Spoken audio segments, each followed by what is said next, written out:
Good morning student, welcome to EduFly JEE NEET. तो आज अपन JEE एडवांस 2019 पेपर 1 डिस्कस कर रहे हैं। तो JEE एडवांस का टफनेस देखते हैं, किस लेवल की टफनेस आती है। Question number first, a current carrying wire heat a metal rod, wire provides a constant power P to the rod. The metal rod is enclosed in an insulator container. It observed that temperature T in the metal rod changes with time T. एक temperature का जो change है with respect to time यहाँ पे दिया है। Capital T index में T not in bracket 1 plus beta T to the power 1/4 where beta is constant and appropriate temperature while T naught is constant with dimension of temperature. करे heat capacity of the metal is, heat capacity पूछा है of the metal is। heat capacity क्या होता है? m into CP का जो multiple होता है वही उसी को बोलते हैं heat capacity। अच्छी बात है। तो देखते हैं कैसे सॉल्व करोगे।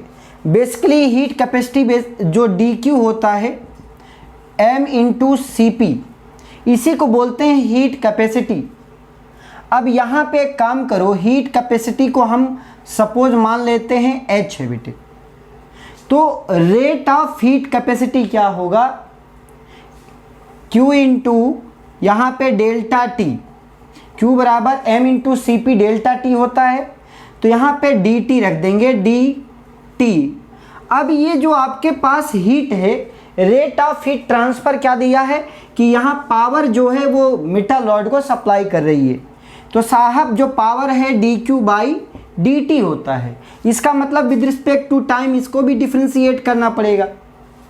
अब ये आपको पूछ रहा है हीट कैपेसिटी h की वैल्यू क्या होगी। इसका मतलब यहाँ पे हमारे पास जो भी वैल्यू है P nothing but h dt by small dt। अब इसको डिफ्रेंशिएट करके लिखना है। ये आपके पास फंक्शन दिया है, जो टेम्परेचर है ये टाइम का फंक्शन है। तो विद रिस्पेक्ट टू टाइम अगर डिफ्रेंशिएट करेंगे तो ये वैल्यू क्या लिखा जा सकता है? dt इक्वल टू, ध्यान से देखना, dt इक्वल टू, सर ये तो कांस्टेंट है, T not plus T not beta T to the power 1/4। अब इसको विद रिस्पेक्ट टू T अगर डिफ्रेंशिएट करते हो dt बाई स्मॉल t, तो सर ये वैल्यू तो 0 है, कांस्टेंट टेम्परेचर T नॉट है। अब यहाँ का क्या होगा differentiation? Plus T not beta into T to the power 1/4 है, x to the power n का differentiation nx to the power n-1। तो यहाँ पे क्या हो जाएगा बेटे? 1/4 T to the power n-1, मतलब 1/4 -1 तो -3/4 लिख सकते हो, -3/4 n-1। इसका मतलब सर जो पावर आई हमारे पास, पावर की जो वैल्यू आई है h multiplied by dt by t की यहाँ से वैल्यू रख दें, T not beta T to the power -3/4 divided by 4, यहाँ से ये वैल्यू आ गई। Yes, all right. लेकिन चारों ऑप्शन जो हमें दिए हैं वो T में सिर्फ नहीं दिए हैं, capital T minus T not के फॉर्म में दिए हैं। इसका मतलब कुछ तो जुगाड़ यहाँ पे सेट करना पड़ेगा। कैसे जुगाड़ बताएंगे वो देखो।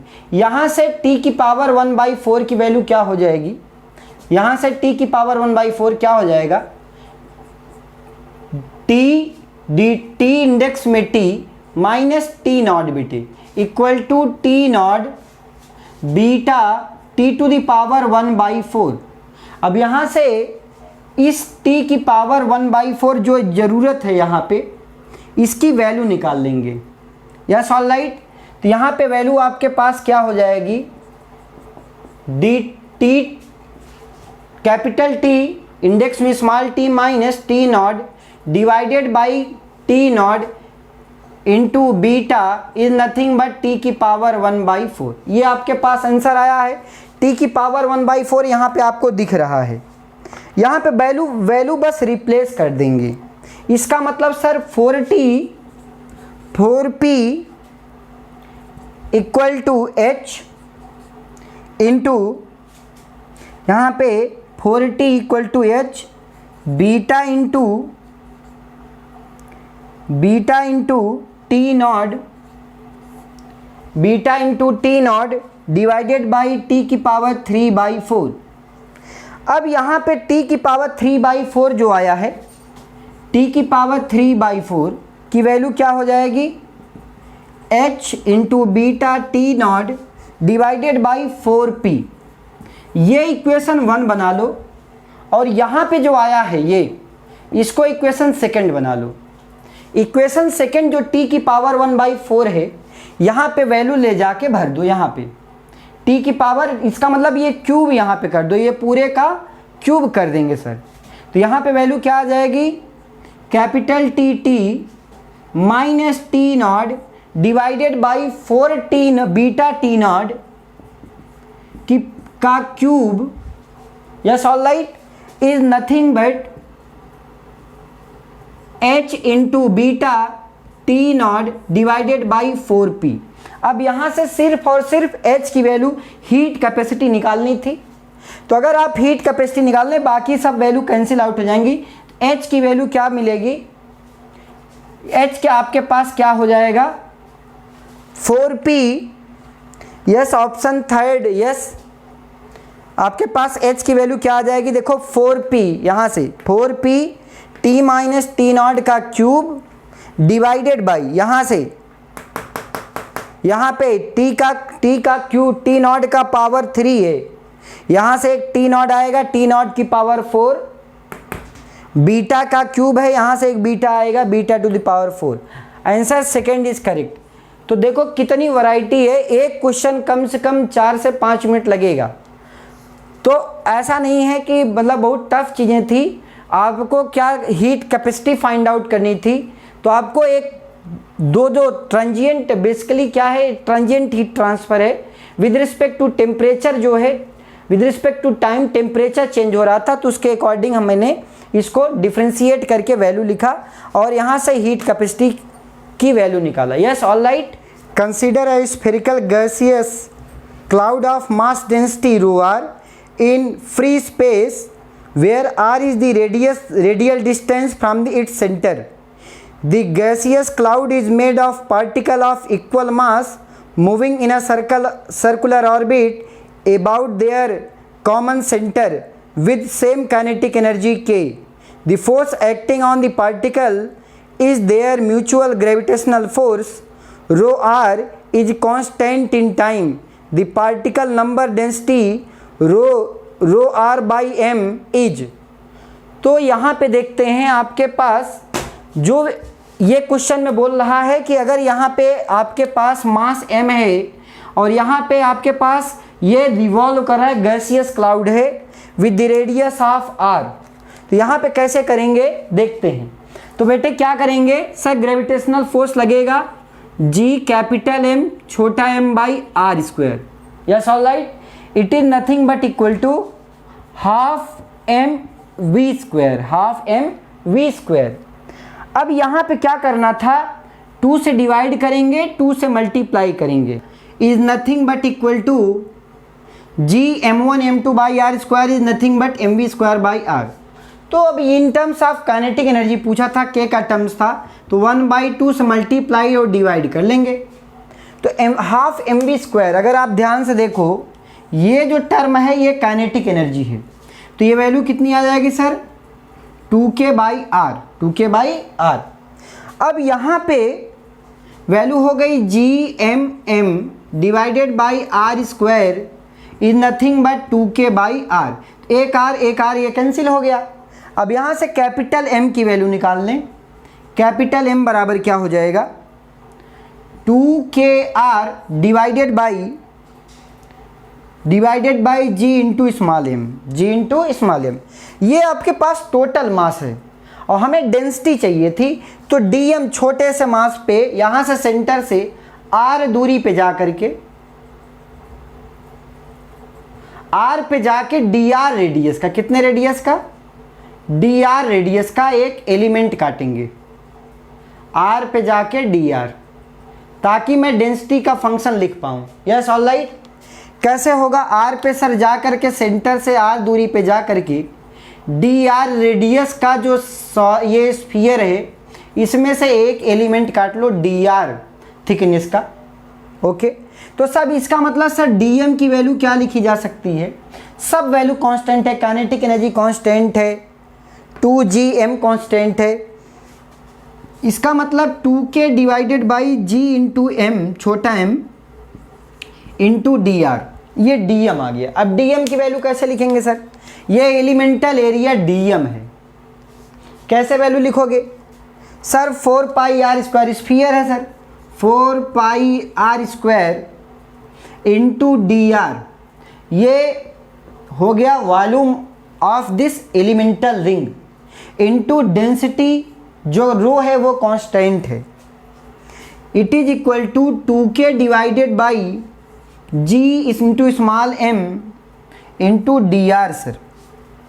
Yes all right, D R ने ये डी आर को मार दिया। अब यहाँ से स्मॉल m की वैल्यू चाहिए थी, तो स्मॉल m रो, ये आपके पास रो है, तो रो इक्वल टू क्या हो गया 2k divided by 4 pi R square into G into छोटा m। अगर यहाँ पे देखें डेंसिटी पर यूनिट मास चाहिए dm बाई रो, तो यहाँ से रो m से डिवाइड करेंगे, तो आपके पास आउट ऑफ 4 ऑप्शन 2 2 जा 4, which option is correct, k divided by 2 pi R square g into M square, option 4 is correct. तो अच्छा क्वेश्चन था, यहाँ पे बेसिकली ग्रेविटेशनल फोर्स और जो आपके पास सेंट्रीफ्यूगल फोर्स है दोनों को क्या करना था, इक्वेट करना था, और आपके पास डेंसिटी पर यूनिट मास निकालना था। Its value is k divided by 2 pi R square M square G, capital G. Yes all right. So in next question it is given that in a radioactive sample of 19K40 nuclei either decay into stable 20Ca40 nuclei with decay constant 4.5 10 to the power minus 10 per year into a stable of argon 18Ar40 nuclei with decay constant 0.5 10 to the power minus 10 per year, given that in this sample of all stable 20Ca40 and 18Ar40 nuclei are produced by 19K40 nucleus only in time t into 10 to the power 9 years. If the ratio of the sum of stable 20Ca40 and 18Ar40 nuclei in the radioactive 19K40 nuclei is 99, the value of t will be। तो देखते हैं कि value of T पूछ रहा है कितना time में होगा। तो यहाँ पे बेसिकली क्या हो रहा है कि पोटेशियम है 19K40, ये दो पार्ट में ब्रेक हो रहा है, रेडियो एक्टिव डीके हो रहा है, और जो स्टेबल न्यूक्लियाई बन रही है कैल्शियम और आर्गन बन रही है, जिसका डीके कांस्टेंट दिया है इंडिविजुअली कि जो कैल्शियम का है 4.5 10 टू द पावर माइनस 10 दिया है, और आर्गन का दिया है 0.5 10 to the power minus 10 per year दिया है। तो ये आर्गन का दिया है। तो हमें क्या पता है, हमें सर बस इतना पता है, एक चीज़ और इसमें दिया है कि जो स्टेबल न्यूक्लियाई का जो रेशियो है आर्गन और कैल्शियम का विद रिस्पेक्ट टू पोटेशियम का, उसकी वैल्यू 99 है। तो देखते हैं कैसे करेंगे। तो सर हमें एक चीज़ बात पता है, क्या सर, जब t इक्वल टू 0 था तो जो पोटेशियम 1940 था इसकी वैल्यू सर n नॉट थी, कितनी थी, n नॉट। जब समय t इक्वल टू t हो गया तो जो इसकी वैल्यू है सर, ये जो भी पार्ट में ब्रेक हो रही है इसकी एट टाइम t पे वैल्यू n है। तो स्टेबल जो न्यूक्लियाई का जो रेशियो होगा ये t इक्वल टू t पे नंबर ऑफ जो इसमें मॉलिक्यूल्स हैं स्टेबल के वो n है। ओके, तो सर इसका मतलब n not minus n not क्या है, प्रेजेंस वैल्यू, n क्या है, at t equal to t पे जो उसकी वैल्यू है वो n है। n नॉट माइनस n ये जो वैल्यू है एन नॉट बाई एन की जो वैल्यू आएगी, N not divided by N is nothing but 100, ये आपके पास आ गई। अब आप जानते बेसिक इक्वेशन रेडियो एक्टिविटी की क्या जानते हो sir, D N by D T is nothing but minus lambda equivalent into N sir, ये जानते हो आप। अब लैम्डा इक्विवेलेंट क्या होगा, अगर ये लैम्डा 1 प्लस लैम्डा 2 पैरेलल है यहाँ पे, तो इसका मतलब लैम्डा 1 वैल्यू कितनी आ जाएगी 4.5 प्लस 0.5, तो वैल्यू कितना 5 into 10 to the power minus 10, ये लैम्डा इक्विवेलेंट हो गया, into N is nothing but D N by D T. अब डी एन बाई एन कर लो और लिमिट चढ़ाओ, इसका मतलब sir D N by N, D T को उधर ले जाओ, -5 यहाँ पे माइनस लगा दो, वैल्यू क्या आ गई 5 into 10 to the power minus 10 into D T sir. जब समय t इक्वल टू 0 था, जब t इक्वल टू 0 था तो इसकी जो इनिशियल जो अमाउंट था बिफोर डीके वो एन नॉट था। जब किसी समय t पे हो गया तो सर इसकी वैल्यू n हो गई। तो यहाँ पे वही इसको सिंपल इंटीग्रेट कर लेंगे, तो सिंपल इंटीग्रेट कर लें यहाँ पे, तो आपके पास यहाँ से वैल्यू क्या आएगी minus ln n, lower limit क्या है n naught, upper limit n, 5 into 10 to the power minus 10 D T का integration sir t, okay sir, minus upper limit ln n minus ln n naught, law ln a minus ln b, ln a by b, तो sir minus लगा है तो ln n upon n naught is nothing but 5 into 10 to the power minus 1 into T. अब ये minus लगा है और आपको माइनस अंदर करना है, तो माइनस अंदर कर दो sir, ln of n not by n, ln of n not by n, इसकी वैल्यू क्या आ गई 5 into 10 to the power minus 10 into T. और आपने अभी पीछे इक्वेशन में निकाला है, क्या निकाला है sir, n not by n की जो वैल्यू है वो 100 आई है, ठीक, ऑलराइट। अब यहाँ पे इसकी वैल्यू रख दें, ln of 100, n not by n की वैल्यू 100, ये ln 2 आएगा इसकी वैल्यू, yes all right, 5 into 10 to the power minus 10 into T.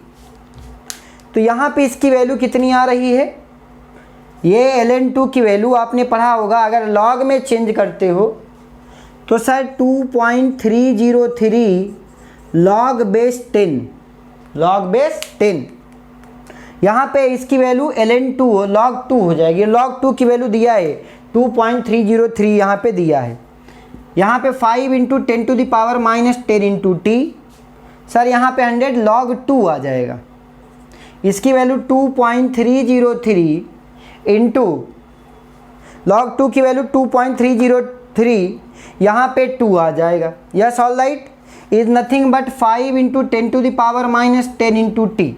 अब क्या करना था, सिंपल था, अब यहाँ से t की वैल्यू निकालनी थी, किसकी वैल्यू निकालनी थी, t की। अब यहाँ से अगर t की वैल्यू निकालें और आपके पास टाइम दिया था, उसकी जो टाइम की वैल्यू है 5 इंटू, यस ये दिया था, इसकी टाइम की जो वैल्यू थी, यस ऑलराइट, यहाँ से t की वैल्यू निकालेंगे, तो t की वैल्यू इन टर्म्स ऑफ आपके पास t की वैल्यू निकालेंगे और कंपैरिजन करेंगे, ऑप्शन फर्स्ट इज करेक्ट 9.2।